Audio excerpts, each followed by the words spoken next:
atomic age was born. There is no denying that since that moment, the shadow of the atom bomb has been across all our lives. All men of goodwill earnestly hope that a realistic control of atomic weapons can and will be achieved. Meanwhile, good sense requires that all of us prepare for any eventuality. But wisdom demands, too, that we take time to understand this force. Because here, in fact, is the answer to a dream as old as man himself, a giant of limitless power at man's command. And where was it science found that giant? In the atom, a particle so infinitely small that it takes over 100 billion atoms to make up the head of a pin. Just as other millions and quadrillions of atoms are the tiny building blocks which make up everything in the world. Ships, and shoes, and sealing wax, and cabbages and kings. Although no one has ever seen an atom, scientists have learned a great deal about how they behave, and there are widely accepted theories as to what they're like. Let's start by meeting a leading authority on the subject, Dr. Atom. Now, observing the professor himself, we can see that his structure resembles, in many ways, something almost as vast as the atom is small, the solar system. And there are certain similarities. Here is the center with electrons in surrounding orbits.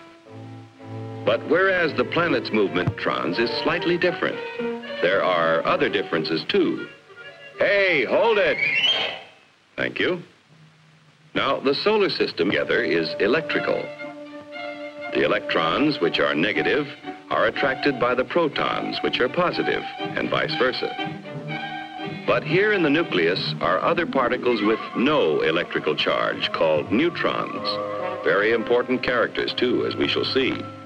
And equally important when it comes to atomic energy is what scientists call the atom's binding force. It's a kind of cosmic glue holding the nucleus together. This, then, is a single atom, but certainly not all atoms are alike. There are in nature more than 90 basic elements, which is science's term for families of atoms. To scientists, the atoms of the individual atom families, or elements, are identified by number. That is, the number of protons or positive charges in their nucleus.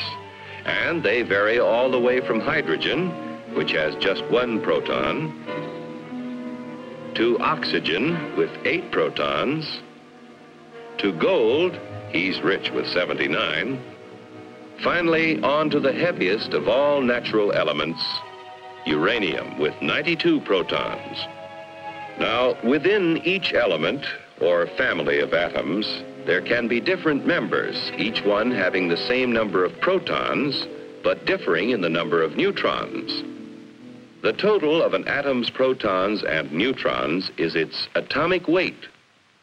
Thus, in natural uranium, we have U-234, U-235, and U-238. These different members of the same element or atom family science calls isotopes. Some elements, tin for instance, have a great many isotopes. Others, like aluminum, are lone wolves with just 1. Now, most atoms of most elements are content with their lot in life. We speak of them as being stable, but others are busy day and night, being what science calls radioactive. Like radium, throwing off powerful rays along with some of its neutrons and protons, until it actually alters its own nuclear structure and changes to another family, and then to another, until it does become stable at last. This spontaneous changing of elements is called natural transmutation. Its discovery gave men of science an idea. If an atom could change itself, why couldn't man change an atom? Using as bullets the very particles which radium threw off, a noted British scientist bombarded nitrogen and converted it to oxygen. In terms of individual atoms, this is what happened. The radium nucleus threw off an alpha particle consisting of 2 protons and 2 neutrons. One of the protons was absorbed into the nitrogen nucleus, turning it to oxygen. This was artificial transmutation, man changing the elements. From that first experiment, others by the thousands followed as scientists devised ever more powerful particle accelerators, commonly called atom smashers, to transmute more and more kinds of atoms. All scientifically important, but hardly world-shaking. Then, in 1939, some scientists were experimenting with transmutation of uranium. What would happen, they wondered, if they fired a neutron at a uranium nucleus, already the heaviest in nature? Why not try? So they tried. And the result? Nuclear fission. Instead of a minor change, the atom split in 2. Truly a discovery to change the world. For what had happened when the uranium atom split was a kind of double miracle of science. Half of the miracle concerned that binding force we spoke of before, that kind of cosmic glue which holds the atom's nucleus together. We still don't know all about that binding force yet, but we do know it is equivalent to mass. Therefore, we may speak of it as having a kind of weight of its own. Now, the 2 atoms into which a uranium atom splits also have binding force. But for some reason, it takes less of that glue to hold them together, and in the process of fission, a tiny fraction is left over. What happens to it? It explodes as energy, proving Einstein's theory that mass and energy are really the same. But we spoke of a double miracle. To understand the second one, let's slow down that fission 1 million or so times. A single particle starts the reaction, splitting the uranium atom. Here now is the release of energy as heat and blast. Here are powerful rays being given off, similar to X-rays. But here are free neutrons driven out with tremendous speed. And provided there is sufficient U-235 present, what science calls a critical mass, those neutrons bombard other uranium atoms, causing them to split and split still others. The result? A chain reaction. Over 1 million billion atoms exploding within 2 seconds. And the force? It would take Yankee Stadium full of dynamite to equal the energy released in the complete fission of an amount of U-235 the size of a baseball. With this discovery, at the time the free world faced a war for survival, it was little wonder the first thought was a weapon. But how to obtain enough material for even a single bomb? Only a small fraction of natural uranium is the U-235 isotope, which will fission in a chain reaction. And to separate enough U-235 quickly enough seemed all but impossible. But the impossible became reality as industry, labor, science, and the military combined their efforts to build Oak Ridge, where enough U-235 was separated to build the first atomic bomb. At Hanford, Washington, another impossible project proved possible when a huge plant was built for the mass production of the artificial element plutonium. This process involves what may be called the furnace of atomic energy, the reactor pile. Here is a structure or pile of graphite blocks. In the reactor are placed rods of natural uranium containing both U-235 and U-238. As U-235 begins to fission, the graphite slows down the free neutrons, and some of them hit other U-235 atoms, keeping the chain reaction going. But others of those slowed down neutrons hit U-238 atoms. And here's what happens. Remember, we said that U-238 wouldn't support a chain reaction. However, it will capture neutrons from U-235 fission and start a process which converts the U-238, first to neptunium, then to plutonium, and plutonium will fission in chain reaction. Thus, the reactor itself is a source of atomic fuel.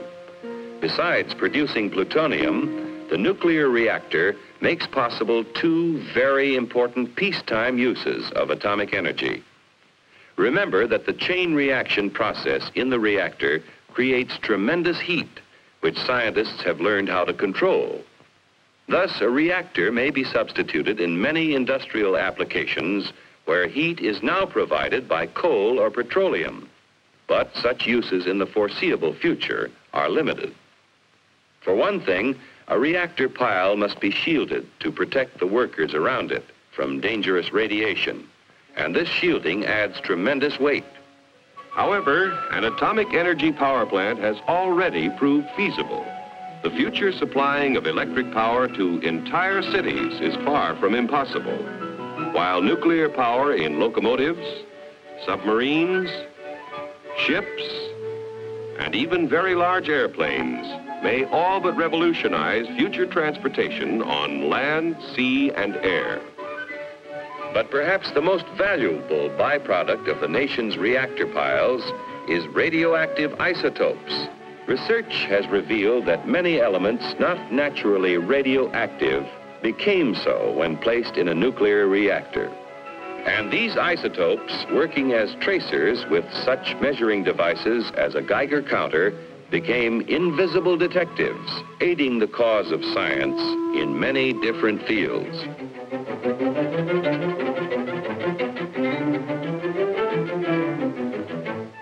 In agriculture, isotopes are now used to test such things as the effect of fertilizers on plant growth and the proper timing for their use, helping to assure bigger and better yields from tomorrow's farms.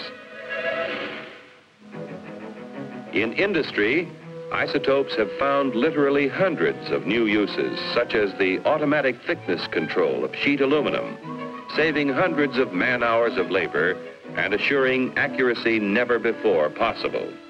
In the fields of medicine and biochemistry, isotopes are performing near miracles of diagnosis and discovery. With radioactive sodium, doctors are solving more of the seeming mysteries of heart disease and circulatory disturbances. Radioactive phosphorus has been used to locate tumors in the brain and greatly simplify operations for their removal. Iodine-131 finds one of many uses in revealing conditions of the thyroid, and there are many more.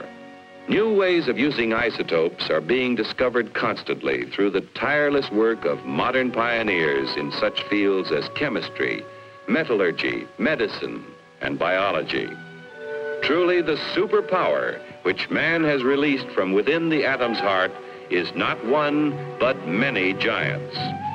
One is the warrior, the destroyer.